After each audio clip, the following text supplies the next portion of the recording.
Welcome to part 2 of ClickBank's affiliate training. In part 1, we talked about how to choose your niche, and in this part we're going to talk about the next step, which is building your platform. So first off, let's just cover what is a platform, because it may be a new concept to a lot of people out there. But basically, just a platform is a home base for establishing your authority and building an audience. So basically it's a site or a channel where you can start to share your thoughts and ideas, interact with people, and have people come to listen to you and to see what you have to say. And there are several different options for how you can build a platform, which we'll talk about in just a minute. But basically it's just a place where you can get your thoughts out there and start to build a reputation and send people so that they can get more information from you. So let's talk about why you need a platform as opposed to just trying to build an affiliate business based purely off of niche websites or doing free traffic or things like that. And there are 3 really good reasons for why you want to build a platform. One of them is to have control of your brand and of your business. If you rely completely on third-party sources for getting traffic and for sending affiliate promotions, those can be taken away from you at any minute. So you may be sending traffic through Twitter or YouTube or something like that, but if they decide to change their terms of service, or if a service decides to go out of business, then you could lose all of the business and momentum that you've built. So you don't want to rely completely on third parties. You want to have your own website or own kind of home base where people can come back and find you so that no one can take that away. It's just a much better long-term play and long-term business strategy than relying entirely on outside parties. The second is trust and reputation. If you have a home base where people can come and find you and it looks reputable, and you have content and you've given people a reason why they should view you as an authority and an expert, then they're going to trust you and trust your recommendations a lot more. They're more likely to click your affiliate links or take your referrals seriously and actually check out the product and buy. And then finally, it's really the easiest path to success.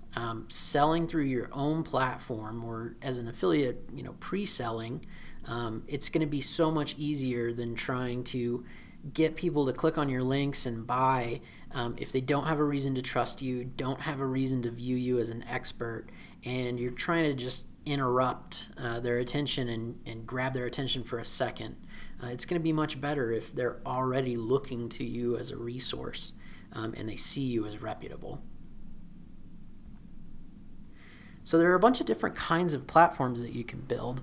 The first one is building your own blog on WordPress, and we'll talk about this a little bit later, but basically on your own self-hosted WordPress.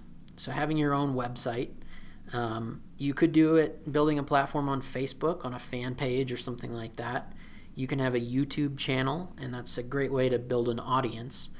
Obviously, these are third-party options, but they can be used to complement your main platform, which we'll talk about in a second. Twitter is a good option. The purple square you see there is the icon for podcasts, so you can build a great platform through podcasting. Or you could potentially build a forum and build a platform that way. What we recommend is to take a blog and make that the centerpiece of your platform. So you always want to have your own website, like I talked about earlier, to send people back to. And there are several other good reasons for that, which we'll cover in a little bit. But the best way really is to build multiple platforms and multiple different channels and let them support each other. So if you have a blog, link to Facebook, link to your YouTube channel.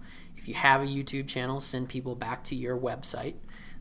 So make them support each other. Don't just pick one. Now, one note I want to make about that is you don't have to do all of these, and in fact, I wouldn't recommend doing all of these for most people until you've really started building out and you have plenty of bandwidth to work on them. You'd be better off building a blog and then maybe picking 1 or 2 of these extra platform channels to build off of. So have a blog and a YouTube channel, or have a blog and a Facebook fan page where people can come and find you and interact with you, rather than trying to do all of them and not dedicating the proper amount of time and resources to any of them. So now we're going to talk about 4 key steps in platform building. So the first one is to create a brand. When you're building your platform, you really want to put some thought into what type of brand it's going to be and how you're going to present it to people. So one option is a personal brand. So some examples are Gary Vaynerchuk, who's huge in the social media and entrepreneurism space, Seth Godin, who's a really famous marketer, and Jillian Michaels, who's a very famous health and fitness person. She's a personal trainer. The other side of things is creating a business brand. So some examples would be something like dealseekingmom.com, Fit Sugar, which is a health site, or Social Media Examiner, which is a social media site. So it's basically, do you want your name on it, or do you want it to be more of a, sort of anonymous company? And there are advantages to both. Obviously, if you're putting your name on it, it makes you very trustworthy, and you can put your own personality into it a lot, be very likable, and people will kind of know who you are. The disadvantage to that is that you would have a hard time ever selling off the brand or kind of removing yourself from it. It's very much tied to you, so you need to make sure that it's something you want to stick with long term, because otherwise, without you, the brand won't really function. With business brands, it's much easier to sell those off or to bring in other people to help you with them, like guest authors or things like that. But it doesn't have a face to it necessarily, so it can be a little bit harder to build it up and become likable and trustworthy and things if you're not putting your own face and name on it. So think about that when you're deciding how to create your brand. Also think about things like, what style of brand do you want? Is it going to be fun? Is it going to be serious and business-like? Are you going to position yourself as the expert? Or are you going to position yourself as somebody who's investigating and learning about a topic and sharing what you learn as you go? So there are a lot of different directions you could go with the brand. The second step to building your platform is to get a domain name and to get web hosting. You are going to want to host your own website. Don't rely on a free third-party platform like WordPress.com or Blogger.com or someone like that. You're going to want to get your own. So buy a domain name. It costs about $10 a year, but it's absolutely worth it to have your own domain. It makes you so much more trustworthy, and people will listen to you and take you a lot more seriously if you have your own domain. So when you're thinking about your domain, there are a few different ways you could go again.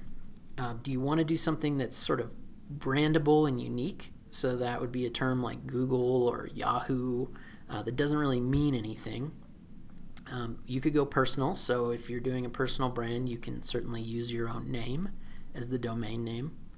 Or do you want to try to go descriptive and build a brand and a website around the topic? And there are advantages again to each. To brandable, it makes you really unique. You can try to make your brand into something that people are going to remember the name of, and you can be fun and creative with it. With personal, there's obviously, you're tying that to your personal brand that we talked about a minute ago. And with descriptive, there's typically some SEO benefit to including keywords in the domain name. But if you go too heavy on the descriptive and the sort of SEO focused, it can actually detract from your brand, because it seems like you're just trying to game the search engines, and this isn't something that you're building because you really care about it necessarily. There are some examples where that's been able to work, but I would kind of recommend finding a hybrid or staying away from going purely SEO oriented if you're really trying to build this into a brand and something that people are going to remember and trust. So a couple of recommended registrars would be somebody like GoDaddy.com or Namecheap. Those are both good options for registering a domain name. For web hosting, You can get a pretty inexpensive plan, and I certainly recommend paying for web hosting. It's really pretty inexpensive. It can range anywhere from $3 a month to $10 a month. It goes up from there, but those are kind of the low ends. If you go with the least expensive option, usually you can just host one website on it, and there are probably going to be some other limitations. If you go for the next level up, you're going to be able to host multiple domains on your web host. So that can be good if you're building out multiple different websites or think you might. And you can typically upgrade to a higher level plan if you need to with no issue. So if you're just starting out to build one website, you can go with the cheapest hosting and then go up from there. So some recommended hosts would be somebody like HostGator.com, Bluehost. I don't typically recommend GoDaddy for web hosting just because for some reason with WordPress it tends to run really slowly. So I don't usually recommend them to people who are wanting to run a blog on their website. So then step 3 is to go ahead and create your blog. So really what you want to do is use WordPress, and this is the self-hosted version of WordPress, not WordPress.com. So if you are very technical and want to do it yourself, you can download it from wordpress.org and then upload it. But most of the web hosts and all the ones that I mentioned in the last screen have quick install processes where you can upload WordPress onto your domain name in a matter of seconds. It's really easy to do. It doesn't require being technical. So that's the best way to go, is to just tell them that you want to install WordPress, and they can walk you through the process of how to do that. And it just takes a minute. And it's free. So that's another great reason to use WordPress as your platform. And then the next step is you want to get a unique theme. There are a lot of great free WordPress themes out there. So if you don't have a lot of money to spend, you can certainly look around for free themes. However, be aware that because it's free, your website is probably going to look like hundreds of other people's out there, if not thousands of other people. So the other way you can go is to buy what's called a premium WordPress theme. And these range anywhere from $30 to $100 or $150. But there are going to be way less people that have the same theme as you. They typically come with a lot of features and usability stuff built into it to make it easier to make a really nice looking website. So some of the options for that would be elegant themes, Woo themes, Studio Press, which is created by the people who run Copyblogger. Theme Forest is another one that's not listed on here. So those are all good options to go, and you can find really reasonably priced website or themes for WordPress that are going to make your site look great. And finally, step 4 is to build a mailing list from the start.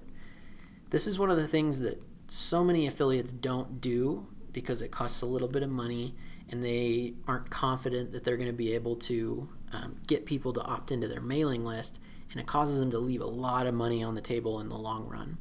So you want to give people a way to subscribe to your website, for you to be able to reach out and contact them when you have news or you want to promote products. Email works so much better than hoping that people are going to see a particular blog post that you put up, or posting on Facebook or Twitter where it can get lost in the stream of all the social media stuff people have going on.